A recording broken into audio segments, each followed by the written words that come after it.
Good afternoon and welcome to the March 14th, 2024 regular board meeting of the Sunshine Coast Regional District. I'd like to call the meeting to order at 1:03 p.m. and acknowledge that the Sunshine Coast Regional District is within the territory of the Seashell and Squamish First Nations. We have an agenda in front of us. It's an amended agenda. Are there any more additions, changes? Seeing none, can I have a motion to accept the agenda? Yes, Director Toss, seconded by Director Gabius. All those in favor? Done. Now, we're moving on to the minutes of the regular board meeting of February 22nd, 2024, Annex A, pages 3 to 10. Any errors or omissions within the minutes? No? Okay, hearing none, can I have a motion to adopt presented? Yes, Director Toss, seconded by Director Gabius. Any comments? No? All those in favor? Carried. So we're on to business arising from the minutes and any unfinished business. Is there any business arising or unfinished business that anybody has? Hearing none, we shall move on. We have no presentations and delegations, so we're on to reports. And it's item 3. It's Committee of the Whole Recommendations 1 to 9 of February 22nd, 2024, Annex B, pages 11 to 13. Anybody like to pull any before we adopt them as a block? Seeing none, can I have a motion to adopt then, please? Director Toth, Director Bax, all those in favor? Carried. Item 4, parcel tax roll. Whoops. 3A. Yes, thank you. I got to just flip over to that one. It's Committee of the Whole Recommendations numbers 2 and 3 of March 14th, 2024, which is page 13A. Before we adopt, anyone like pull any, discuss any? Don't see any. Motion to adopt. Director Toth, Director Gabius, all those in favor? Done. So now we're on to item 4.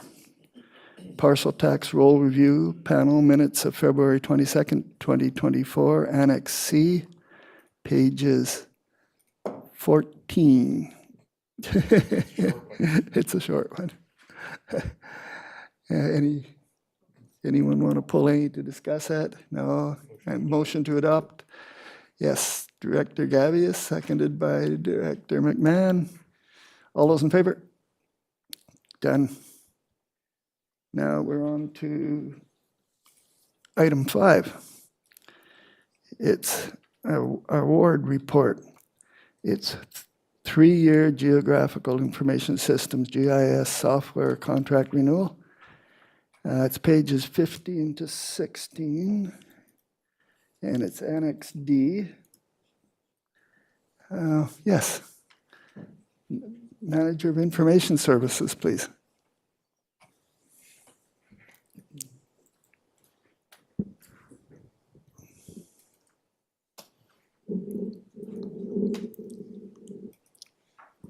Thank you, Chair. This is a request to renew our SRD mapping software contract for another 3-year period. The current 3-year enterprise license agreement for the SRD's use of the SB mapping software expires May 31st of this year. Esri Canada is the only supplier of this software. Staff are satisfied with the software, the services, and the renewal pricing. Costs are funded through the GIS function 506 base budget, and no amendments are needed for the financial plan. Staff recommend proceeding with the proposal for the 3-year contract. Thank you. Directors. Oh, yes. I see Director Bax. You have a question? Just to keep things moving along, I'm going to recommend that we adopt the recommendations as they appear on page 15. Do we have a seconder for that? Director McMahon, thank you. Any discussions, directors? No? Then I shall call the question. All those in favor? Any opposed? That's carried. Gee, that was pretty easy. Thank you.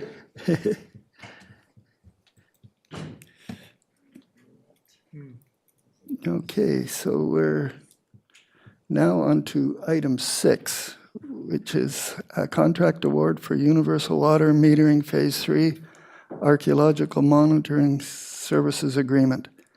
It's Annex E, pages 17, 18.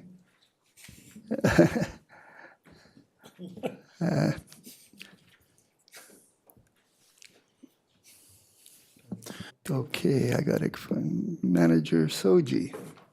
Yes. Annex E, let me click on Annex E here. This one's been replaced. Amended agenda. Yes. So everybody's got the replaced item? Okay. Yes, could you introduce that for us, please? Yes, thank you through the chair. And I think the amendment was just in the recommendation section. This report is to recommend that we enter into a service agreement with the Sechelt Nation to carry out archaeological monitoring services for the universal water metering phase 3 project. It's for the duration of the remaining portion of the meter installs. Got roughly 4,000 more meters to install. And the costs are in front of you. And I should note that this is an upset limit, and it's based on an estimate put together by In Situ through the Sechelt Nation. And we will be billed on actual costs. So, and it all depends on what is found when we start digging to install the meter pits. And I'm open to any questions you may have. Yes, directors. Director Toth, please. Thank you, Chair. I'm hoping it's an easy one to answer. Glad to see this moving forward.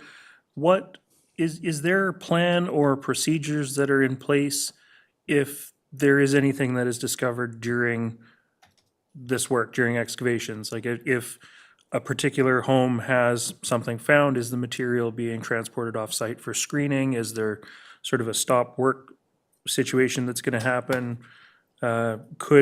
Could these install pits end up sort of not being quick installs if we do discover things during excavations? Thanks.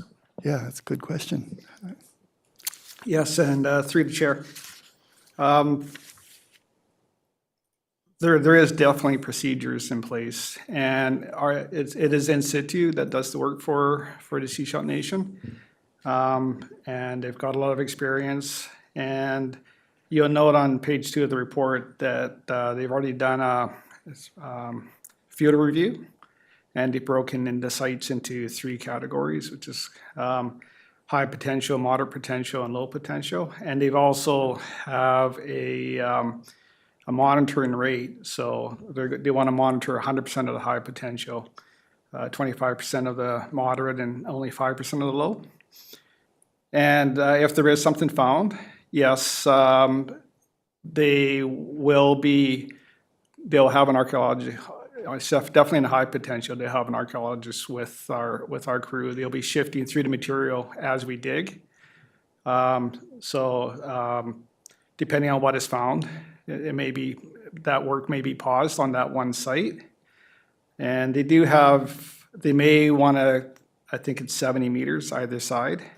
So they might not do the houses on either side, but the rest of the work will still be proceeding.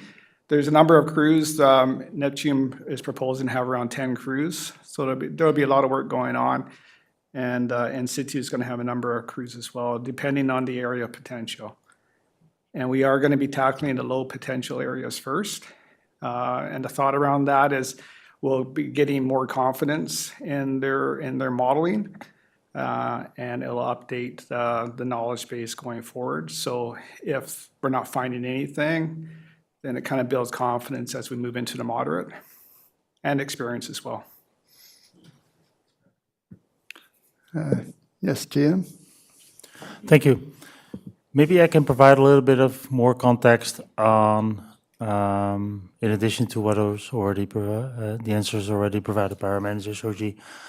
On the context of this work, the SRD has a multi-year, multi-site permit with in situ and the province under the BC Heritage Act for archaeological monitoring.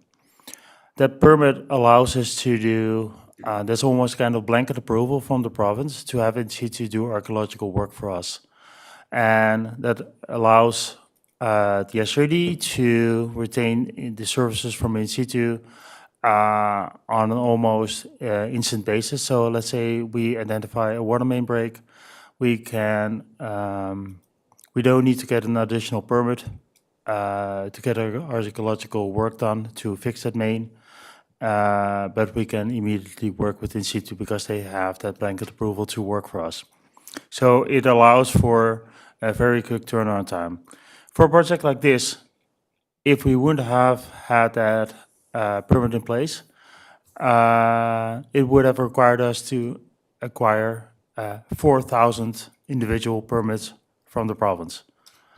So the administrative burden associated with that would have been enormous.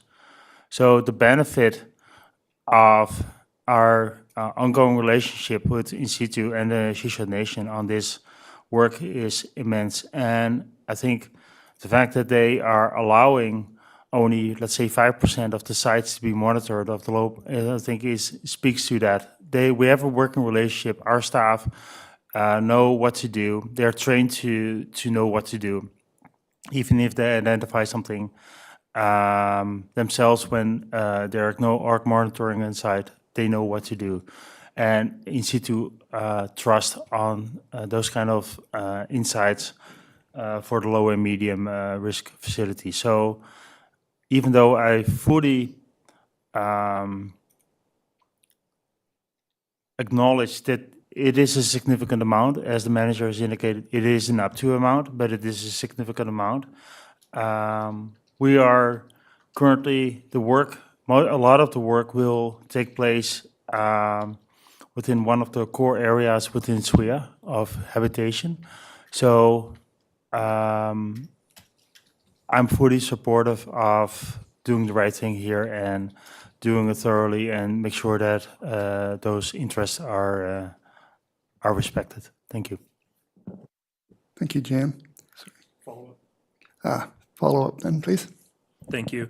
And just to be clear, like I'm fully supportive of both this work being done and the report that's here. I appreciate that it's, within the existing budget, and it is the right thing to do, and we do need to do it.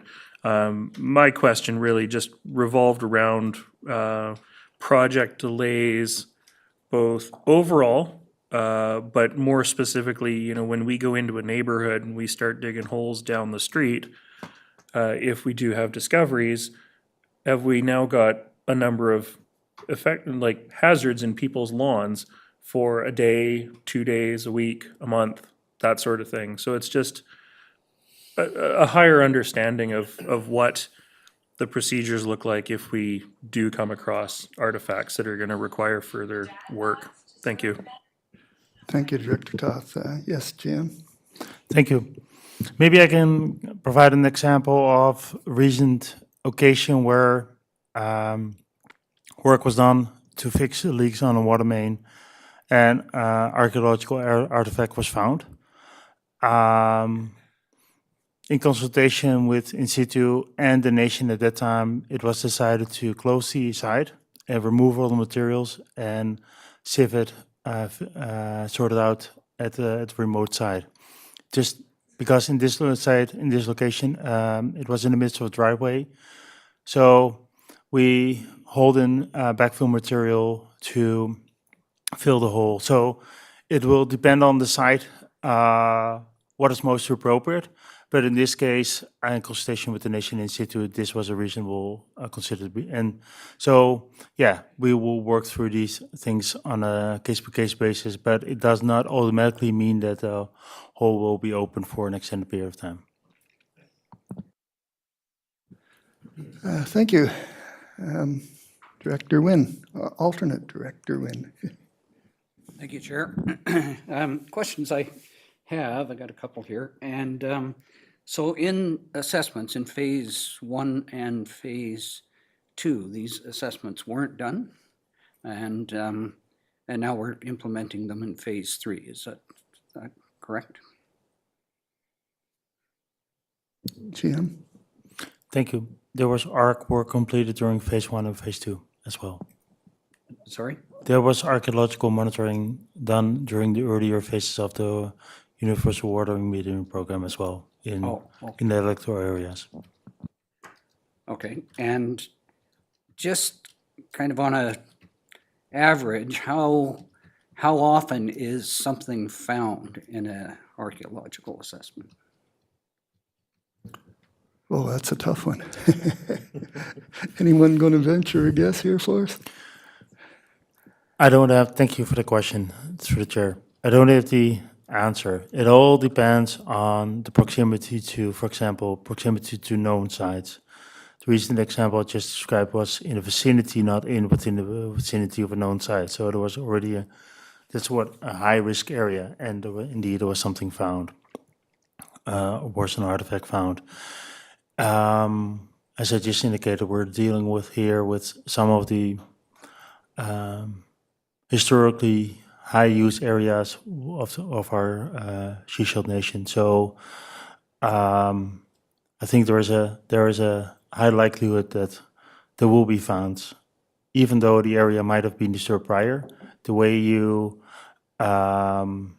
we may be monitoring now, or in previous location, there was a water main installed, and it was only 50 centimeters away from the water main that something was found, or 2 feet away from the water main. So previously, this was the channel, and now you have to excavate that one, and then you can find something. So it's up in the air, but I think we will find something. And one other question that. Yes, go ahead. Thank you. So the 681,000 budgeted, that can be covered in the current project cost, but is something else having to shift? Because this seems like an awful big expense to be coming in at this point of a project. So, and it's already gone through all the budget and approval process. So is something else being traded off in the budget, or is some other cost coming in under budget to allow for this expenditure? Thank you. Who would like to handle that one? Yes, Manager Soji. Yes, thank you for the question, through the chair. Yes, it can be accommodated within the budget. We had a line item for internal and third-party costs, and this is within that budget allotment. Fortunately, we did have cost savings on the first step of the metering project was to do service locates, and we were able to do that under budget, so we didn't have to use the excavator as often as we estimated. So no, nothing has had to be dropped or shifted out. We still have contingency on a Neptune contract as well. Thank you. Director Bax. Yeah, thank you. I want to just say that I'm very thankful for this report, that it does answer some questions about the the number of archaeological sites that we're creating with this metering project. And I'm very excited for the Seychelles Nation to add to their history with whatever it is that we find. And I imagine that the material is going to become property of their museum and be available for the public to view. As I remember, there was a discovery of some many thousands of beads a number of years ago that became part of a display in the museum. It was quite impressive. And that, can you answer that the material will become part of the, it will be property of the Sechelt Nation, I imagine? I think the question is what happens to the material that we find? Yes, GM, please. Thank you. It's the nation's cultural heritage, so it's ultimately up to decide what they want to do within the artifacts fund. Thank you. Thank you. Don't see any more hands. Yes, there's. It was moved and seconded. I think it's time to, just to remind everybody, it's the recommendations on page 17 that we're going to vote on now. We did pass a motion and seconded. You got that? Yep.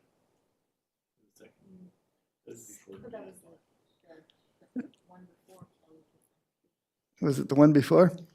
Okay. Yes, let's do it again just to be sure we got it. Okay. Director Bax and Director Toth. Any further discussions? No? All in favor? Any opposed? That passes. Thank you. It was very informative. I learned a bunch more.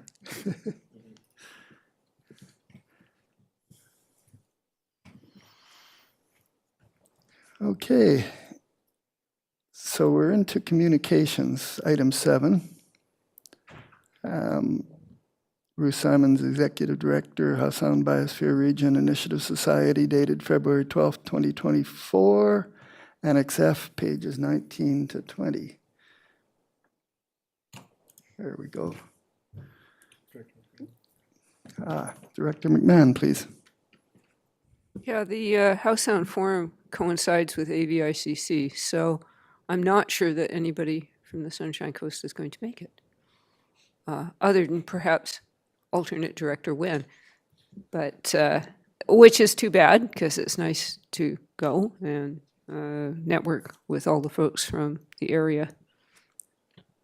So do tell us how it goes.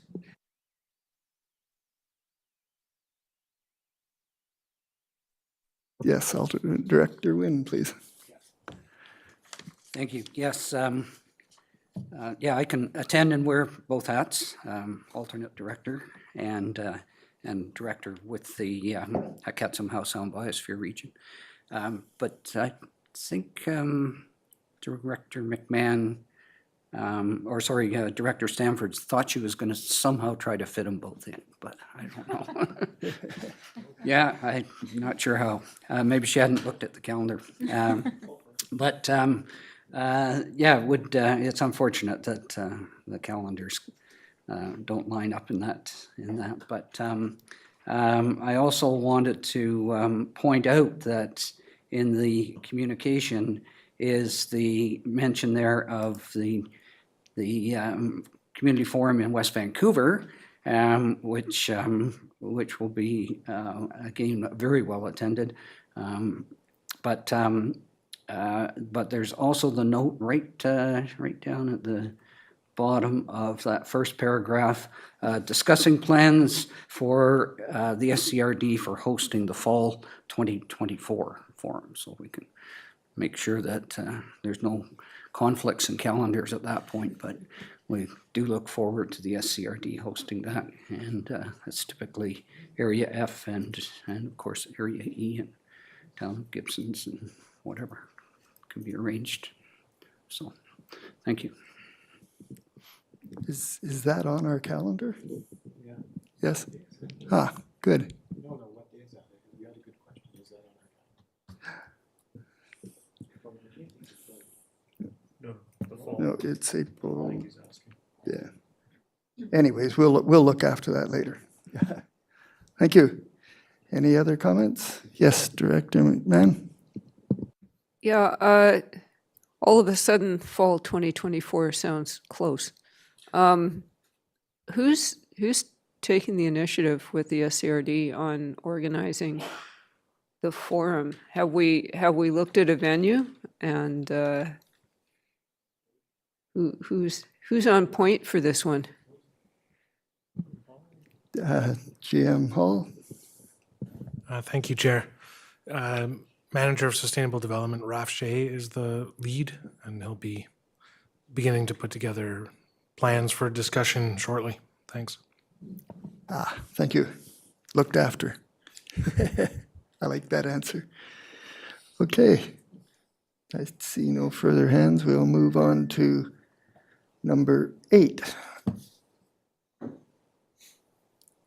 Annex G, pages 21, 22. Looks to me like it's just an update of what we already know. Any discussions on that? Seeing no hands and hearing none, let's move to number 9, which is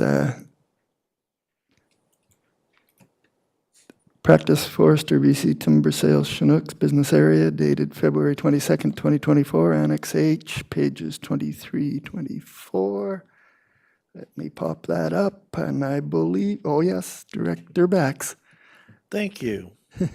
So this Annex H and Annex I both deal with the letter that we created through the motion to ask BC Timber Sales to reconsider selling the cut block TAO 521.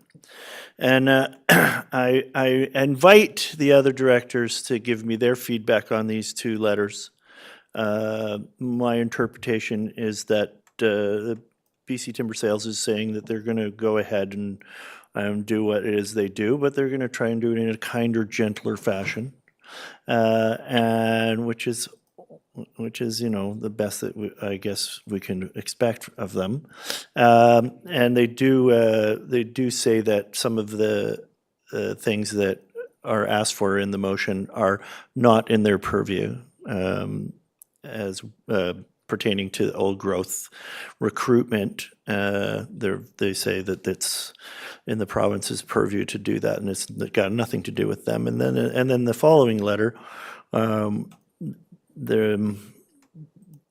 is talking about the drainage issues that could arise from these activities, and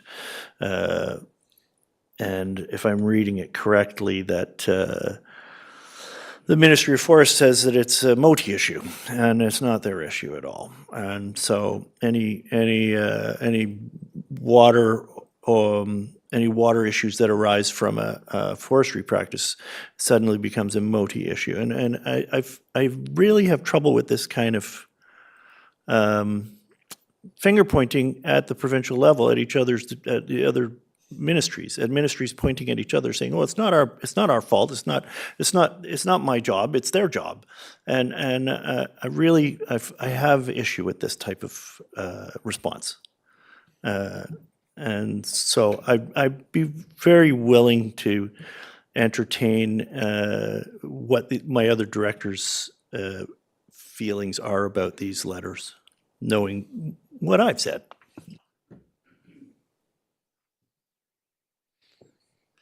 Any other? No hands up. Okay. Director Toth didn't like the silence. Thank you, Chair. I do appreciate that they do identify that TAO 521 is going to be the first sale engineered following the recommendations of the hydrological study. I think the outcomes of this block are going to inform a lot of the future work and advocacy. Because if they have the confidence through the study to make some changes, and those changes actually do what they think they're going to do, then I think that's going to make for a good example going forward. But if they don't do what they think they're going to do, then there's going to be further work to do on advocacy in terms of, they got it wrong, they need to fix it. That's the way I read the letters. I do appreciate that they took the time to acknowledge that there are changes being implemented. They mention at the top of page 24 that Mount Elphinstone can supposedly sustainably support the harvesting of 54 hectares annually, and BCTS harvests less than 27 hectares per year in this area currently. The one thing, like everybody loves to hate on BCTS, the community forest, the things like that, but the one thing that we do have is some level of oversight because it is being operated through BCTS. It's not private land lots or things of that nature where there is no oversight. Because if this was private land or, dedicated to one of the larger logging or timber companies, we wouldn't have any oversight over it at all. So just my thoughts, thanks. Director McMahon, please. Yeah, I'd just say that this does beg the larger question of which provincial ministry overall is responsible for stormwater. And as far as I can tell, the answer is none. So there are all kinds of ministries and branches of government and private landowners who are authorized to make decisions that make stormwater worse, and nobody is responsible for the consequences, especially the cumulative impacts over time. But that is something that we can bring up with the province every time we go to a conference, is, hammer on their toes about stormwater because it's huge. Yes, Director Wynne. Thank you, Chair. And so in response to the letters that were written and what they've sent back here, I guess I'm somewhat encouraged to see that they've listened and they acknowledge that this one will be done differently, and that it may not be to the perfect wishes of the community and Director Bax, but they're going to do it differently, and it will be under high scrutiny, and it will be monitored and then monitored further to see how effective it is to the changes that that this cut block is going to be administered. So I guess I see it as a small step forward in encouragement that it could be done differently. So. Yes, I'd like to comment as well. Along the same lines, even down to the fact that they did identify to Modi that they need to have bigger culverts. That's definitely something new for us. So maybe it's not perfect, but boy, it's a step in the right direction for a change. It's not just the status quo letter that we used to get, so maybe we're making some gains. We'll just keep trying, I think. That's my thoughts on it. Director Gabius? Yeah, thanks. And just to follow up on this, Chair, I think it's, thank you to Director Bax for the motion that he brought forward, but because if that letter hadn't been sent, we wouldn't have the information that we have in front of us now. So yeah, like chipping away at it, I think like advocacy is a long game, and we have to take our shots when we can. And so, yeah, it's again, as alternate Director Wynne said, it's not perfect, but it seems to be going in the right direction. So it's encouraging. Yes, thank you, directors. Director Wynne, your hand's not up again. I'm okay? Yes, okay. So we are taking care of our correspondence now then. We did two at once. H and I. Thank you. We're now into a motion, regional partnership application, UBCM CEPF, disaster risk reduction, climate adaptation. CAO, you introducing this for us? Yes, thank you, Chair. This resolution of support is to support an application that Shell Nation is making that furthers work on the Lower Crown Reservoir. This would be an additional funding opportunity they've identified that's incremental to the development or the Disaster Mitigation Adjustment Fund application that was made and the subsequent provincial funding application that was made. This application is focused on geotechnical and mechanical engineering work, as well as additional communications and engagement work in line with the MOU approved by the board. Happy to answer any other questions you have. Okay, directors, does anybody have questions? I do have a clarifying question. Accepting this grant wouldn't commit us to the project as such, right? This is just giving us background stuff? If this grant were to be successful, some of the work that has been identified as being required to reach a go or no-go point on this project would be covered off by this grant. That's unusual. We don't usually get funding for that part of a project. Okay, any other discussions? Can I have a motion to accept them? Yes. Director Bax making the motion. Director Inkster is seconding it. Any further discussion? No? All those in favor? Any opposed? That's passed. Thank you. Thanks a lot, CAO. We now are into bylaws. It's item 12, Sunshine Coast Regional District Subdivision Servicing Amendment Bylaw Number 3, 2018-2024.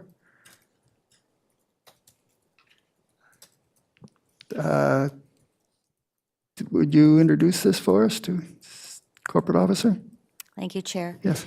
Yes, so this amendment is coming forward in response to a board resolution made at the January 11th board meeting, and the purpose of the amendment is to establish a fire flow standard that aligns with engineering best practice and is also consistent with SCRD practice, our current practice. Okay. Any discussions on it? Seeing none then? Yes, I see some. I think Director Baxen. I wanted to know how this is going to affect our development permits. That's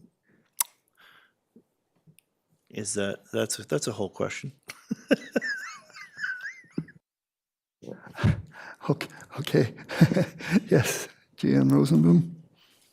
Thank you for the question. Given that this bylaw would align our current practice with our bylaw with our current practice, and so there will be no change for any developers in terms of how we collaborate with them or approve their projects or not. And as a bit of background, we sought legal advice whether to proceed with this bylaw amendment or not, and that was well supported. Okay, Director Toth, please. Thank you, Chair. I'm in reading this, I would like a little bit more clarity, because when we were talking about fire flow standards, you know, what we're doing internally, what MMCD says that we should do, things of that nature.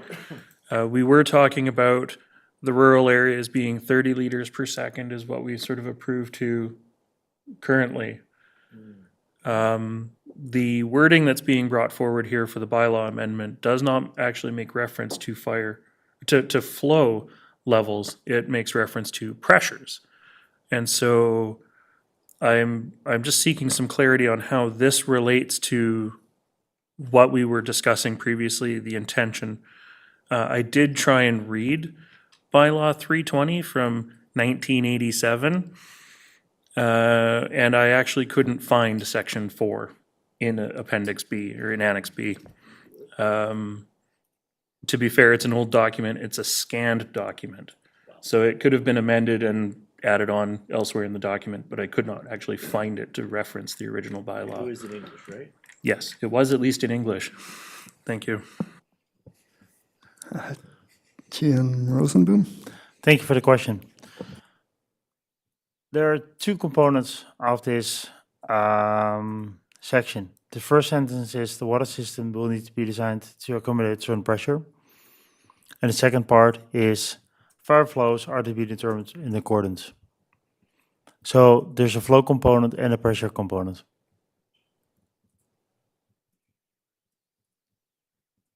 So and the fire flow component is actually the part where it makes a reference to the MMCD and the firefighter under survey guidelines.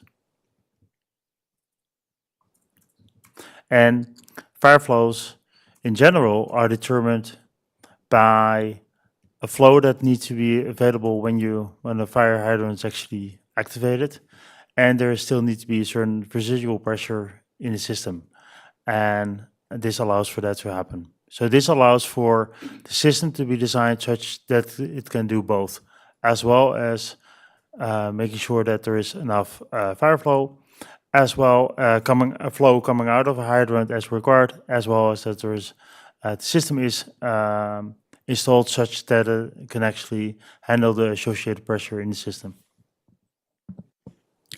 Okay. I think I got that. Director McMahon? Yeah, my comment is very similar to Director Toth. We were talking about liters per second, and now we're off.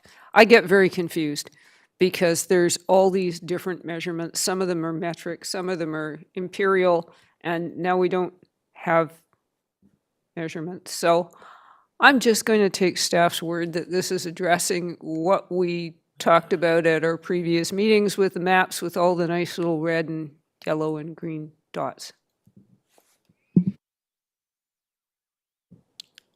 Okay. Alternate Director Wynne?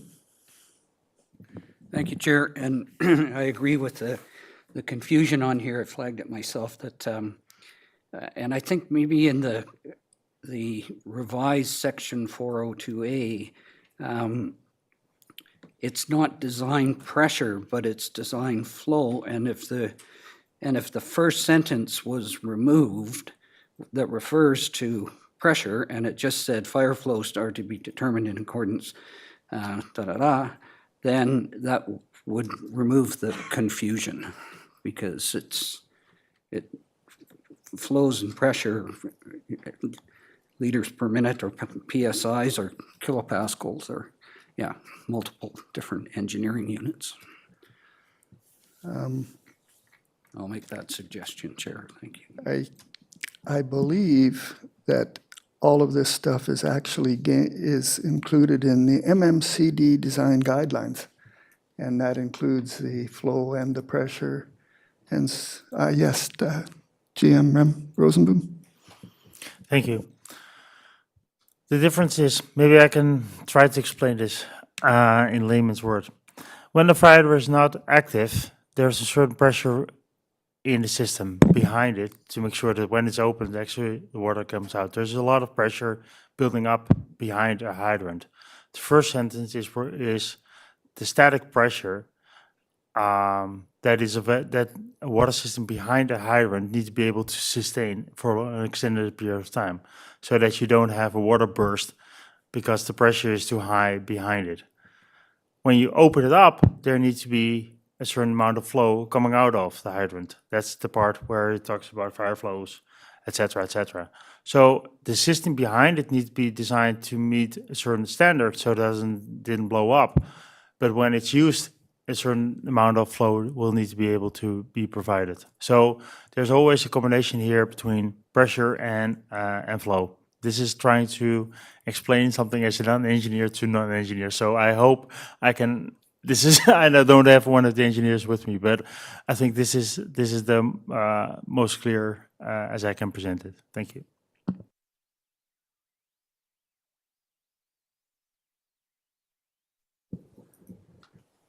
You okay, Director Wynne? Yes. Thanks, Chair. And thanks, GM Rosenboom. I know there's the same kind of theories in electrical as in water, but maybe if it didn't refer to the pressures and not the flow rates. Or if it had a note in there that also said that the flow rates have to be within the same range, you know, like name the range, like the PS or the pressure is named a range, and or just take out that sentence, and then it just has to comply with MMCD design guidelines.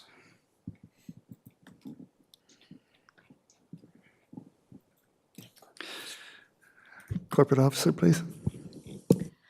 Thank you, Chair. I'm not weighing in on any technical aspects of this, except to say that it's a very technical bylaw, and that if you go to page 35 of the consolidated version on the website, you will find that section.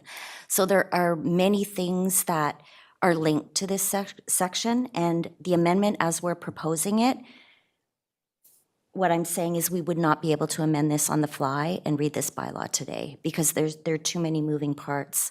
And so when we did meet with legal, we talked to them about our approach for an amendment, and they agreed with it. So I'll just leave it at that from a legislative perspective. Thank you. Director McMahon, please. Yes, we need to move forward with this as has been passed through legal. So do we need a motion now or? Oh, good. I'd like to make a motion. I'd like to move Recommendations? first. No, recommend, you'd like to make a motion to accept the recommendations on page 27. That's exactly what I want to move. Thank you. Do we have a seconder? Who's going to second it? Yes, thank you, Director Inkster. Now, do we have more discussions before we accept this one? Yes, we still do. Okay. Director Toth. Thank you, Chair. And thank you to the corporate officer for the exact page number within the bylaw, because it's not at all where I was looking based on the table of contents. So in the original scanned bylaw, it does reference a liters per minute, which ends up being 60 liters per second. And we're talking about changing that number so that it needs to meet MMCD, because MMCD does dictate the 60 liters, the 150, the 225. But I seem to recall in all of the conversations that we had previously about MMCD is that it identifies 60 liters per second as the minimum. And so we as a board were talking previously about the 30 liters per second that the regional district had been using. So I just want some clarity on what we're actually setting the minimum standard to be today. I think you're asking what would happen today, and as we go into the future, what's going to be happening.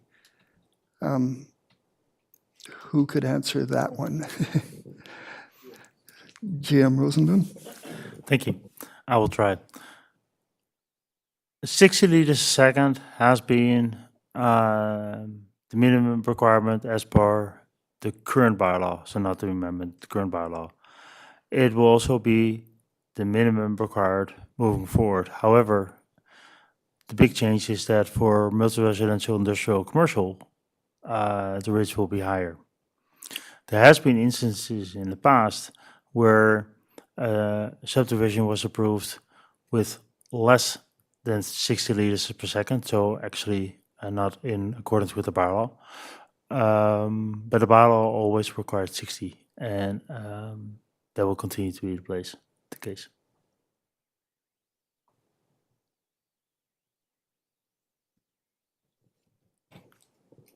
To follow up then, Director Toth? Thank you, Chair. I guess my concern comes from, we asked, like the board resolution that we passed, asked staff to come back with a revision of the bylaw to be consistent with our current practice. Recognizing that our current practices were not always consistent with our bylaw, we asked to change the bylaw to meet our practices.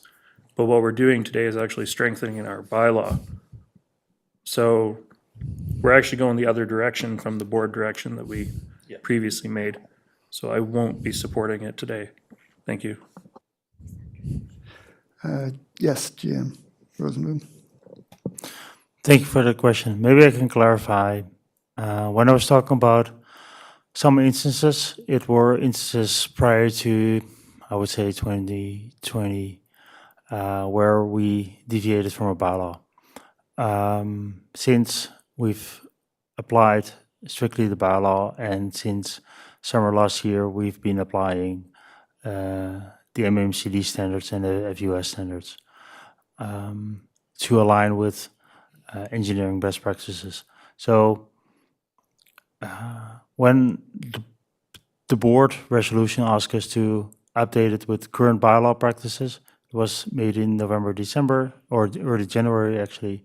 And the practice of today is the practice of, as we're currently enshrining it in the, proposing to enshrine it in the bylaw. Thank you.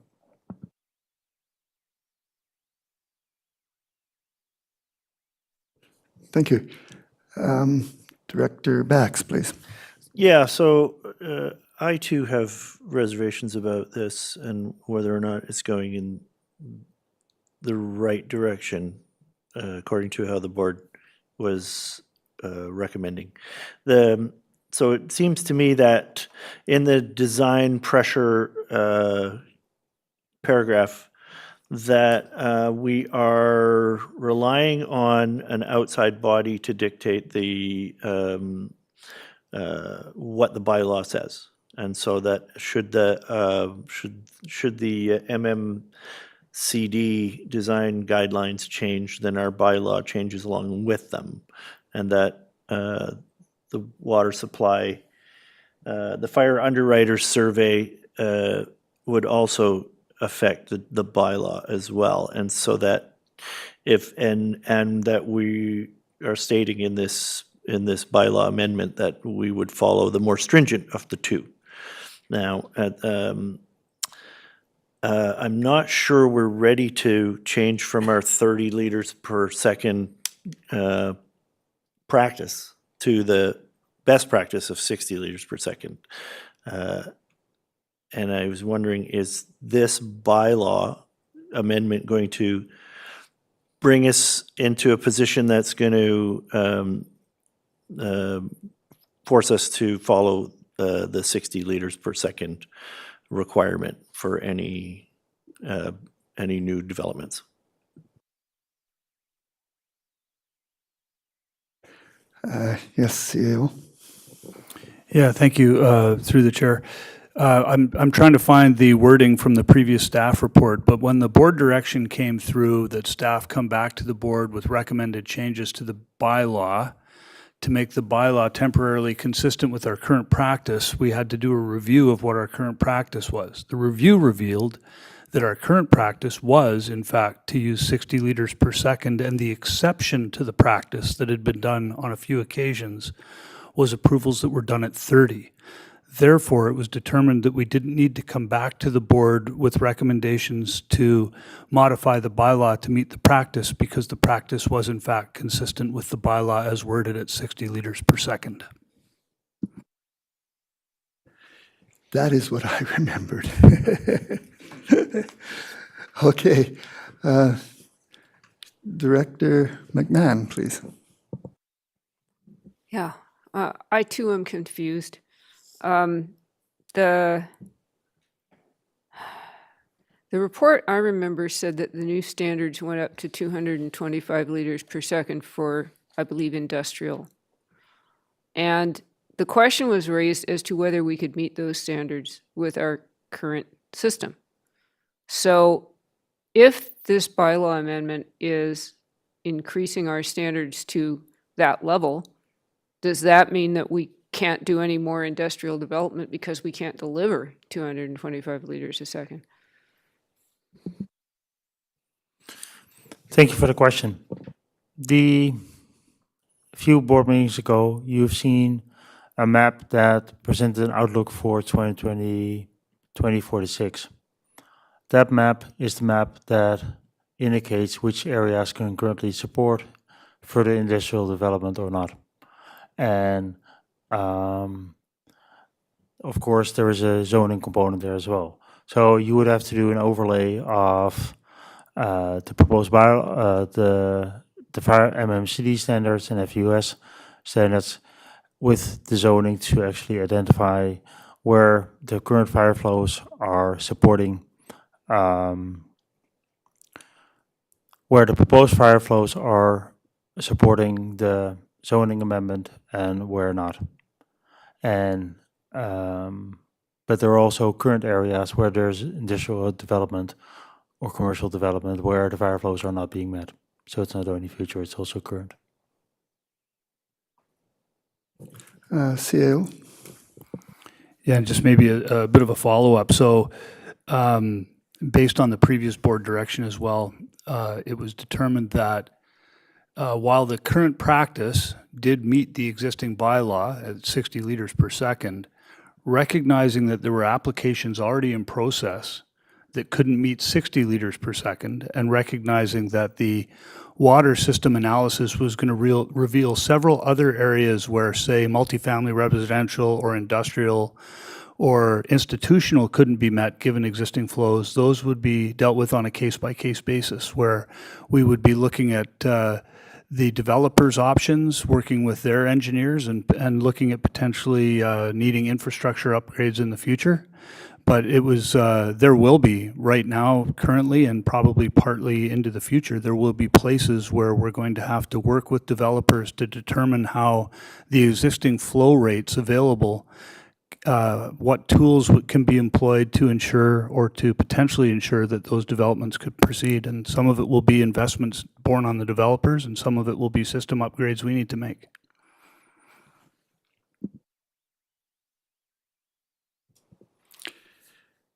Has this been our I have a question. I'm going to follow up that. Is this been our practice before, previous, the same thing you just described?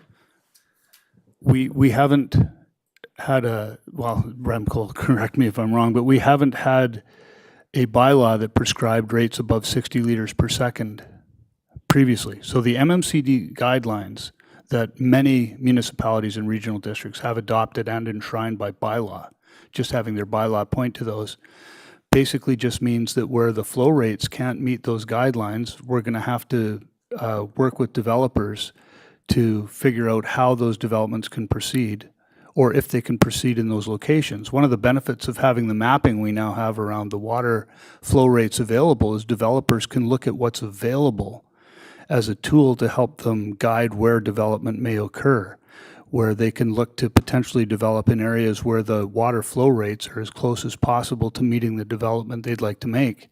If I were a developer, for example, and I wanted to build multifamily residential development, I would probably look at doing it in places where there was ideally 90 liters per second available. I'm now guessing that 90 liters is what the correct flow rate is for that. Or I'd be meeting with the SCRD staff to figure out what possible engineering solutions would be acceptable in order to proceed with that development. So the maps are a valuable tool, but there will be many cases until system upgrades are completed throughout the system where we're working with engineers and developers on a case-by-case basis.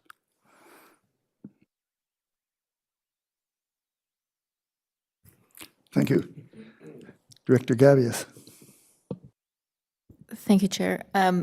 When we looked at these beautiful, colorful maps, there were many areas that had insufficient, 30 liters per second flows. Like, how will this change impact how we deal with these, the shortcomings maybe? Or is this simply to for future developments?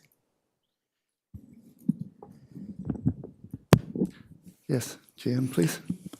Through the chair, thank you for the question. As indicated, the proposed change to the bylaw line would bring the bylaw in alignment with the current practice. So there will be no change to how we communicate or the requirements we propose to current applicants, given that they are based on best management practices that are around and based on our legal advice we received. So not approving this amendment would actually as we speak, would actually require us to hold any approval of any subdivisions at the moment, because we cannot move forward. Based on our legal advice we received, we cannot move forward as is without having the bylaw in line with our practice. Yes, follow up. Just to follow up, just like gonna ground it into, say in my neighborhood, it's 30 liters a second. Does this bylaw bind the SCRD to upgrade it or no? Okay, got it. No, this bylaw requires a solution to be found between the developer and the SRD. And on the case-by-case basis, it can vary who's doing what and when. And that's where the fire flow action plan comes into play, because that will give more clarity about what are the big chunks of infrastructure upgrades that we can take on, and what is then the residual that can be undertaken by the developers as required. Okay, thank you. Yes, I'll just go down the list then. Alternate Director Wynn, please. Oh, thank you. Actually, I can lower my hand. The questions I had, the GM and CAO have already answered regarding development and what's the maybe interpretation of this bylaw change and what's the impact on development. So they've answered them. Thank you. Okay, thank you. Director McMahon, please. Yeah, I'm trying to wind back to the couple of exciting meetings that we had. My understanding at that time was that our current practice was to require between 30 and 60 liters a second, and that we were going to bring our bylaw into alignment with our current practices.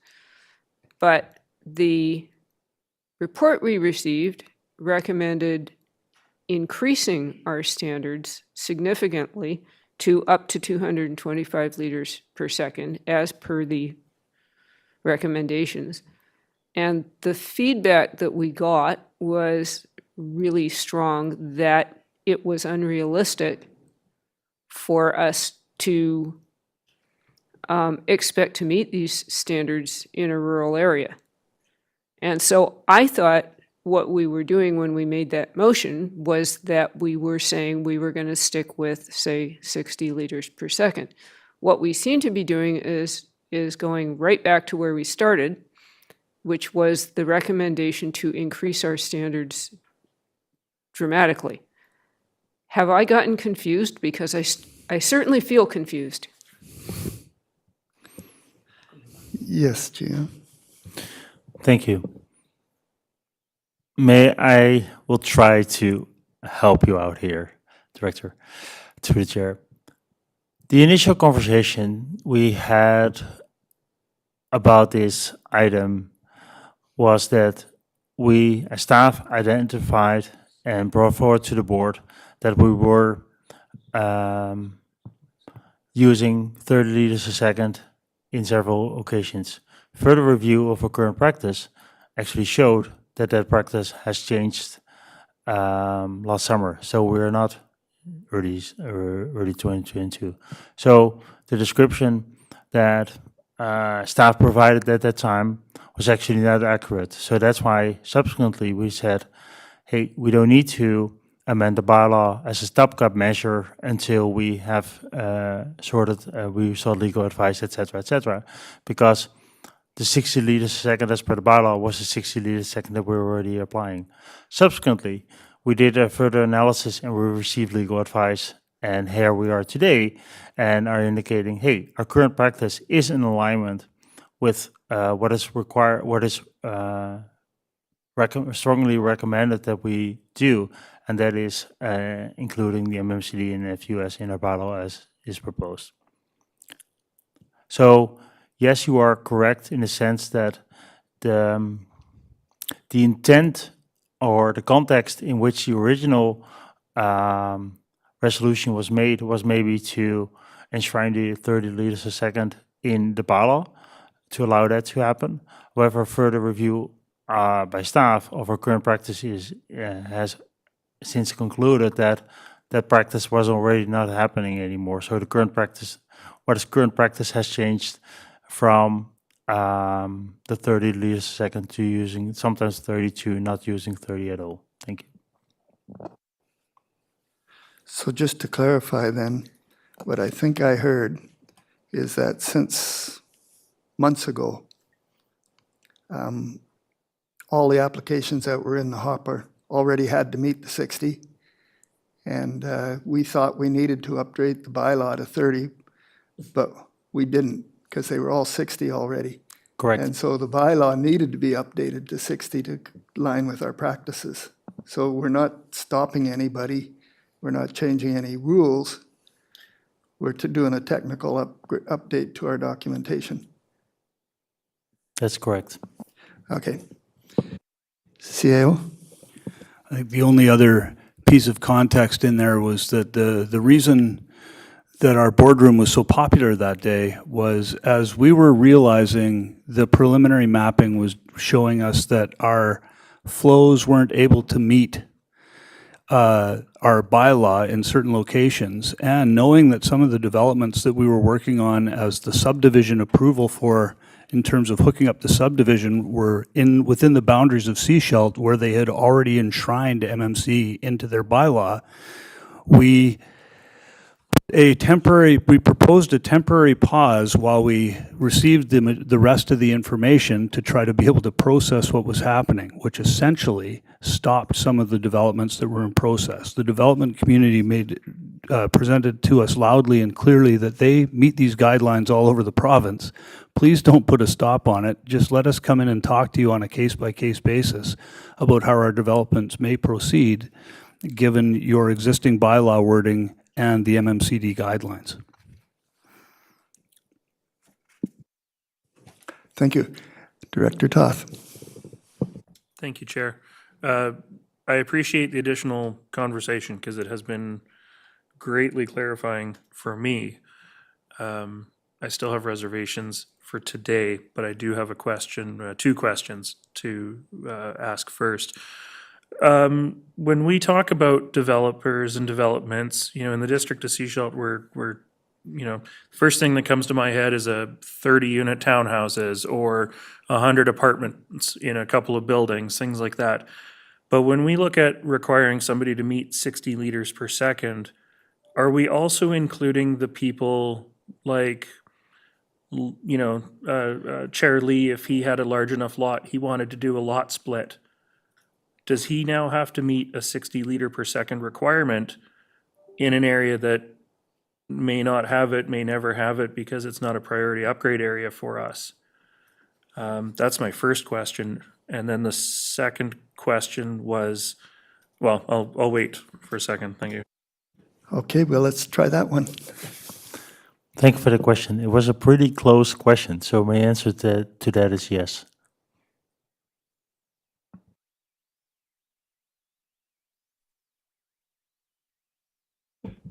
To what question? To the question if a lot split, any subdivision. If I was doing a lot split in Francis Peninsula that's only getting 30 right now, I wouldn't be allowed to do it? Yes. Oh, You would have to demonstrate that you can meet 60 liters, that you can meet fire flow and a rider, or so it's a combination. There's 60 liters a second component and there's a fire rider and a survey. But most likely you would have to somehow ensure that there's 60 liters a second available for any new developments, any new subdivisions. And that's if it's a 2-lot or an 80-lot subdivision, the same applies. Your development in that scenario would fall into the category of developments we would be working with you and your engineers on a case-by-case basis. the problem that I now see is that we, for instance, we just put a brand-new pipeline up, Francis Peninsula Road, and there isn't enough pressure now, apparently, according to the red dot. Would you be asking that person that wanted to split his lot to dig up that highway and put a great big pipe in?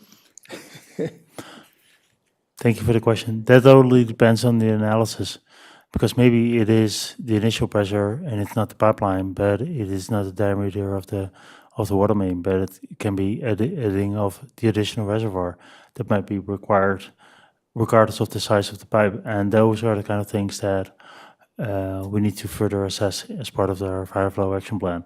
What is actually required to get the 60 to that subdivision, and that's the case by case conversation. So there might be a situation where we say, okay, we are approving this with a confident, and because we know that further work that the SRD might undertake initial work within 5 years from now, and so and that work, the developer will do some work, and additional work will be undertaken with the SRD within the next 5 years, and hence we're approving the project as is right now. But those are the case by case conversations that we're having, and we continue to have with the developers. Would you have had that same discussion in August Yes, last year? Okay. yes. Director Toth.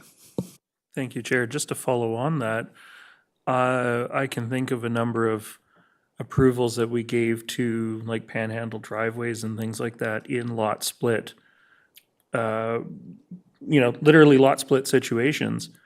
And I'm really concerned about some of the areas that come to mind, whether they were able to meet that 60 liters per second.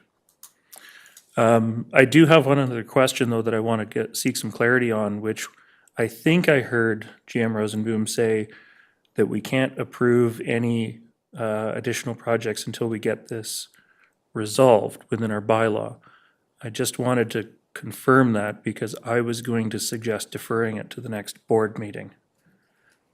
But if it does have some urgency, then that's a different conversation. Thank you. Thank you for the question. Based on legal advice, deferring this to the next board meeting would result in staff holding any approval of any subdivisions until that time.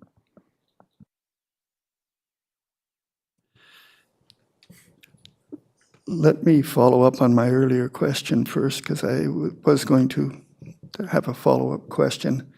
In that scenario that I was describing, which is basically most of Francis Peninsula, we don't know what it is, but it's most likely in the need of another water tank. And yes, okay, sorry. 5 minutes? Okay. We'll take a 5 minute while we get this stuff straightened out.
Welcome back to whatever the heck this is. Regular board meeting. And we're going to lay the current motion on the table. And we're going to go in camera under section 901 G, I, and K of the community charter. So we'll be back after that. So do I have a motion to go in camera? Yes. I have a seconder? Yes. All those in favor? Thank you. We're going in camera.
Welcome back to our regular board meeting of Thursday, March 14th.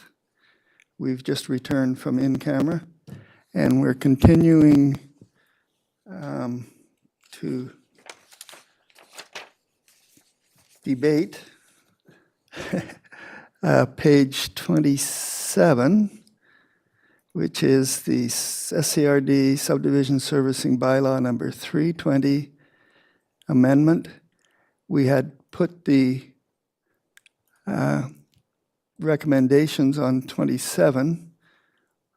We put them on the table. Can I have a motion to remove them from the table, please? Yes, I see a motion, see it seconded. All in favor? Okay, so just to remind everybody, we've had a motion made and seconded to accept the recommendations on page 27. Is there further debate on that motion? Yes, Director Bax? Yeah, I have a question. I did some research on MMCD, and I was wondering how long we have had a relationship with this organization. And also, how long have we had, I guess the fire underwriters have been in existence a lot longer than that. But can you tell me how long our SCRD has been using the services of MMCD? Thank you for your question. Just to be clear, MMCD, we don't use any services of the MMCD. MMCD is an organization that develops guidelines for engineering practices as well as for contract management, and we've been applying those standards to the development of infrastructure for decades. I think there's, as far as I know, I don't know the exact number, but since I'm here, any water infrastructure developed by the SRD is developed as per the MMCD standards, engineering standards. Thank you. Thank you, JM. Is there any other questions?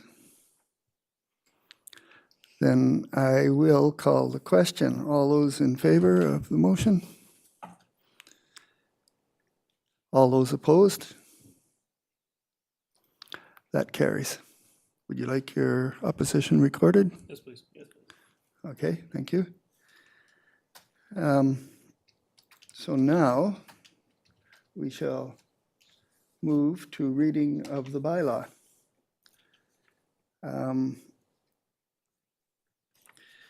Can I have a motion for first, second, and third reading of Sunshine Coast Regional District Subdivision Service Amendment Bylaw number 320.18 of 2024? Anybody make a motion for? Yes, Director Gabius. Seconded. Yes, Director Wynn. All those in favor? Any opposed? Did not raise my hand, which means it's a vote in the affirmative. There's none opposed, so that will carry then. That's first, second, and third reading. Okay, so now I would like a motion to adopt the Sunshine Coast Regional District Subdivision Servicing Amendment Bylaw number 320.18 of 2024. Can I see a motion for that? Yes, Director Gabius, seconded. Director Wynn, any discussions? I shall call the vote. All those in favor?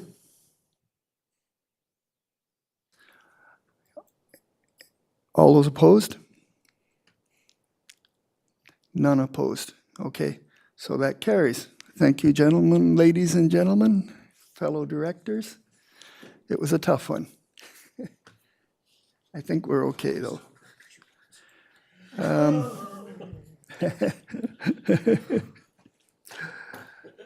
We are now on directors' reports. And seeing that I hardly ever go first, I'm going to go first today. I shall get us started.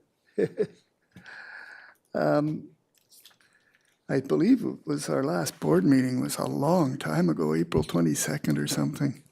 So it's really good. March. February. Let me get it right. That's been a year? No, not quite. Yeah. We've had a WASAC meeting, which I attended, and I found it quite informative, that WASAC meeting. Do we need to take the, yes? May I correct that one? There was no WASAC meeting. There was no quorum. Oh, Thank there you. was no quorum. Sorry. I attended a WASAC discussion where there was no quorum.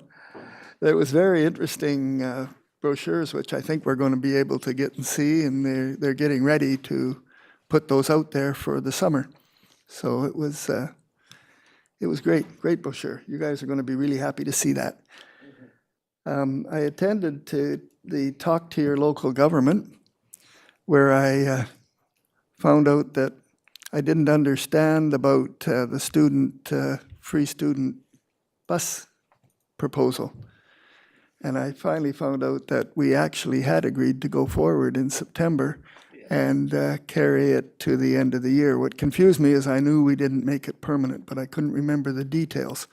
And so we're actually going to review it early next year. So it's a trial rather than a let's full blast ahead. A little embarrassing. I should have done my homework a little better.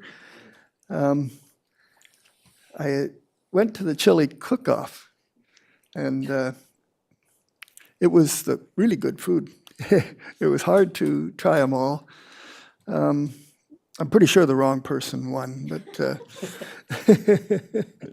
for those that don't know, our CAO actually was the winner, and it was great chili. It was the hottest of all.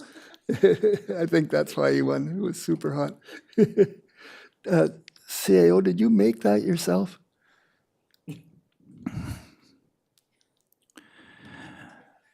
Yeah, thank you for the question, Chair, and the faith and trust you've placed in me. You wouldn't be the first person to accuse me of either having it catered or say my wife Denise making it. I did make it, and we'll be doing another Tasty Tuesday Throwdown probably in April featuring the Humble Spud, where I look forward to defending my title. Why is our corporate officer shaking her head? She can neither believe I'm saying this or that it even came up as an opportunity to state on the record. Okay. And I must congratulate GM Hall on the excellent APC orientation and the follow-up with the riparian. It was the best ever. So thank you very much. And that's my report. So now I shall go this way. Director Gabius, please. Thank you, Chair. Yes, so much has happened. And yeah, I also want to congratulate and say well done to our planning department, GM Hall, and staff that was involved in yesterday's orientation for our APCs. Great turnout, amazing group of people. They're so appreciated. And so that was really, and I learned a few things.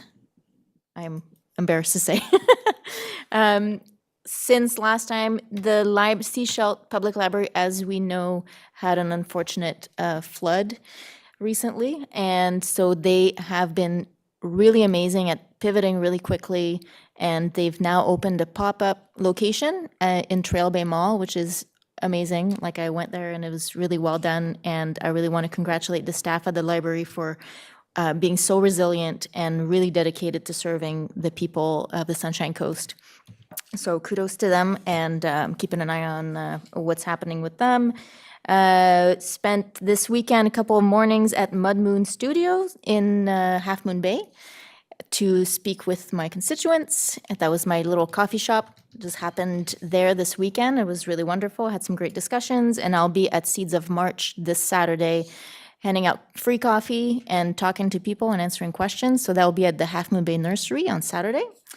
And what else do I have there? I think I'll keep it at that for now. Yeah, that's it.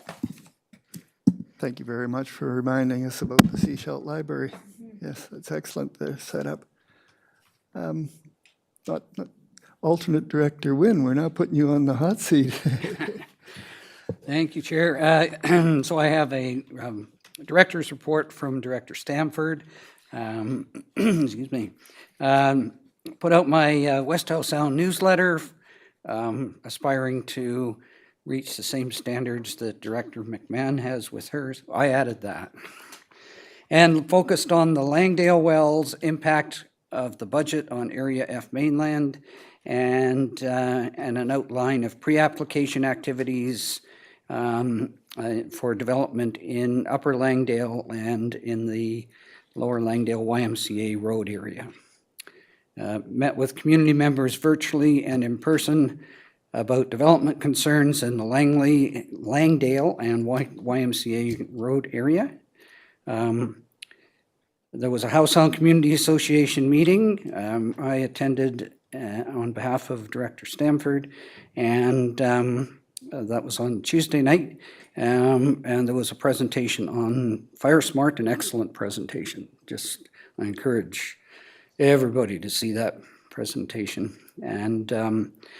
And now considering, Director Stamford considering maybe a webinar for more rural folks within residences within Area F, and also for seasonal residents, people that are only here in the good months, but those are also the more fire occurrence type of months. So, and we continue to work on the expansion of the West Howe Sound fire protection area with a feasibility study, and there's continuing work. Director Stamford continuing to work with Water, Land, Resource Stewardship Ministry, staff and local community representatives to find a path forward for a long-term maintenance solution to the New Brighton dock. And that was her update. Thank you. Wow, she's super prepared. Thank you. But I think the winter months are the good months here. There's no bad months on our Sunshine Coast. Director Toth, please. Thank you, Chair. Certainly the weather today seems to speak to that. Honestly, it's been a quiet couple of weeks for me. I missed the Wasac non-meeting due to an appointment with my kid that ran long. And I really wanted to attend the APC orientation last night, but the council meeting yesterday, or the committee of the whole meeting and council closed session ran long yesterday. And I didn't realize there was multiple parts to last night, so I could have just missed one part and come for the other stuff. So it hasn't been a lot of regional district business to report on. Things are sort of progressing in the district of Seashelt. We saw version 2 of our budget book was presented at committee of the whole yesterday. We're not talking about any changes necessarily at this stage. It was just sort of to bring forward all the updated information. So everybody's got the latest version of our budget document. I did attend an LLU call last week, but I'll leave that to Director Bax to speak to. It's a good organization that are doing really good work. So I think I'll just leave it there for now. Thank you. Thank you. Director Bax, please. Well, happy Pi Day to everyone. It's 3.14, and I just want to wish everybody a happy Pi Day. I also wanted to highlight the fact that my son is now attending school in Powell River, and I found out that on average, he was using 80 liters of water a day. And so it's my water usage dropped by that much since he's been up there. I've been fielding a lot of questions about a bunch of different issues within my community, from beach access to abandoned boats to certain bylaw infractions. And it's been an interesting couple of weeks. And I've enjoyed talking with staff. about these things and with my fellow directors and getting things kind of moved along so to for the benefit of my entire community. I did attend the Thriving Communities Council meeting. They meet on the last Mondays of the month, and it's a very interesting organization, and it allows me to keep informed on the different goings on in all the different NGO organizations within our community. I did attend an online a Zoom meeting with Director Toth as well by the Local Leadership United, which really is digging deep into the toxic drug crisis and the stigma surrounding that. I hope to be attending on March 27th a street degree event at the Seaside Center in the afternoon. Director Gabias joined me for Women's Day celebration at the Roberts Creek Hall, which was a really well-attended potluck. It was very nice. I brought tuna salad wraps. They went over very well. And the APC orientation and the riparian workshop last night was really informative. GM Hall was the star of the show, of course.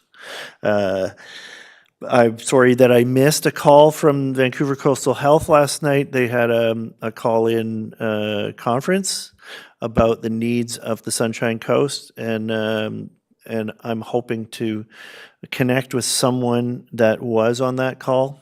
I signed up for it, but unfortunately, I was here instead. But if there's anybody in this group that knows that was on that call, it was a discussion with Vancouver Coastal Health about the needs of the Sunshine Coast, and I'd be very interested to hear what happened there. And that's about it. Thank you. Tuna wrap. Tuna wraps. Yes, Director McMahon, please. Good. Now it works. Yes, well, not surprisingly, I went to meetings, notwithstanding that it was a late meeting week for the SCRD. The rest of my life, however, was busy and mildly enlivened by trying to avoid all the would-be MLA candidates who are circling at the moment, looking for support. I went to many of the same events as other directors. Not surprisingly, I was at the Gibson's Library Board meeting on Monday. Not surprisingly, they've seen an uptick in patronage due to the closing of the Seashell Library, with a lot of people coming in who have never been to the Gibson's Library before. So that's fine. I'm just going to point out a couple of upcoming events. On Thursday, March 21st, TRAC will be doing a bike lane sweep on Pratt Road, and we will meet in front of the Brick at 5:45 to dig out the shoulder. I'll be there with my broom and shovel and bike.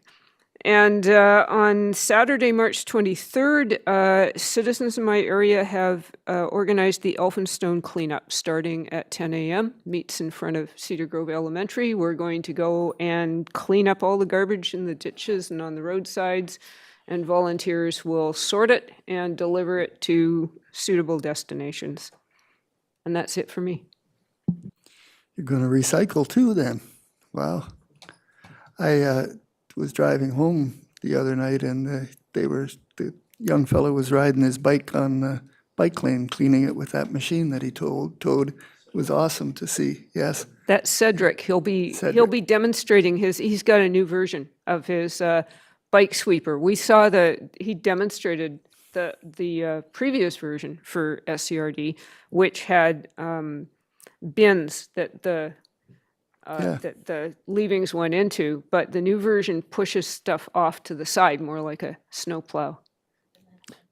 Right, so no more bin emptying And, and, yeah. I've been talking with Cedric about this new invention, and he's got the core of the brush, and he's having it built in Vancouver. The original brush that he was using was something that he was ordering from the States, but now when this core part wears out, he can bring it to the manufacturer in Vancouver and have it rebristled, and it's just fantastic.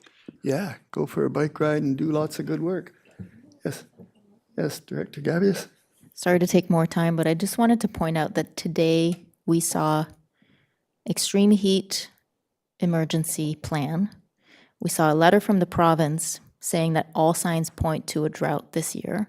So I just want to, take a moment and appreciate that this is the reality that we're in as a local government. Staff has a lot of work to do, and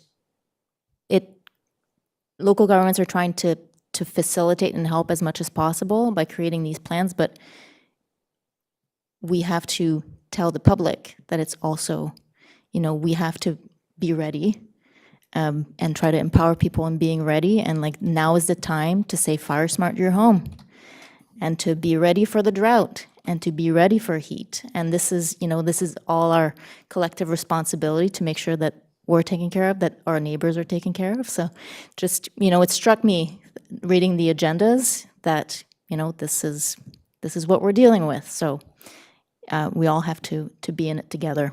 So that's my 2 cents. Yes, and we forget just how far we've come on this, responding to the emergencies, and how the RD has stepped up and led the way.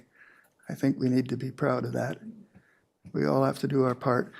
I'd also like to thank our corporate officer for her contribution to the meeting last night, explaining to our our APCs the legalities of everything. Did a great job and got their eyes open. And not to mention our planners and how they stepped up and answered the questions and led the discussion. It was quite an impressive group affair, and very, very well done. I was quite proud. Thank you.